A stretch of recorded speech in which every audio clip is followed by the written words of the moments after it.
Shalom sa inyong lahat. Ako si Rabbi Rich. Ngayon, titingnan natin ang isang makapangyarihang pangako na matatagpuan sa unang kabanata ng unang Korinto, versikulo 7. Sinasabi rito, kaya't hindi kayo nagkukulang sa anumang espiritual na kaloob habang sabik ninyong hinihintay ang paghahayag ng ating Panginoong Yeshua na Mesiyas.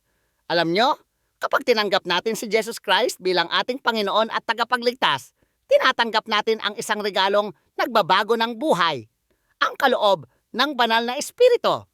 Dahil sa presensya ng Diyos sa loob natin, sinasabi sa atin ng kasulatan na hindi tayo nagkukulang sa anumang espiritual na kaloob.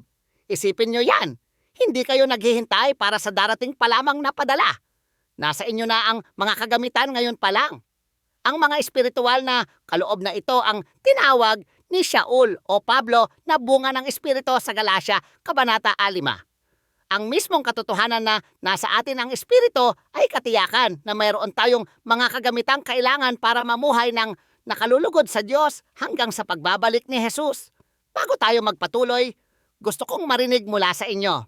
Aling espiritual na kaloob o bunga ng espiritu, tulad ng pag-ibig, kapayapaan o pagtitiis, ang nararamdaman ninyong ipinapagamit sa inyo ng Diyos nang higit pa sa inyong buhay ngayon?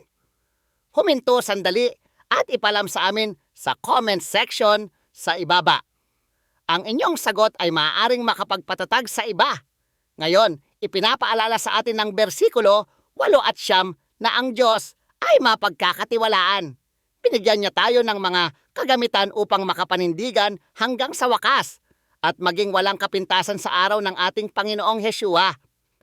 Ang mga ito ang magpapanatili sa atin na lumalakas sa ating pakikipalakad sa Kanya. Ito ay parang isang partnership. Ginagawa natin ang ating bahagi at ginagawa niya ang sa Kanya.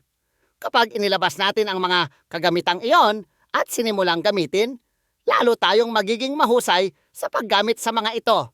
Kaya magpatuloy sa paglakad. Gamitin ang inyong mga kaloob at laging tumingin sa itaas. Shalom! Ha!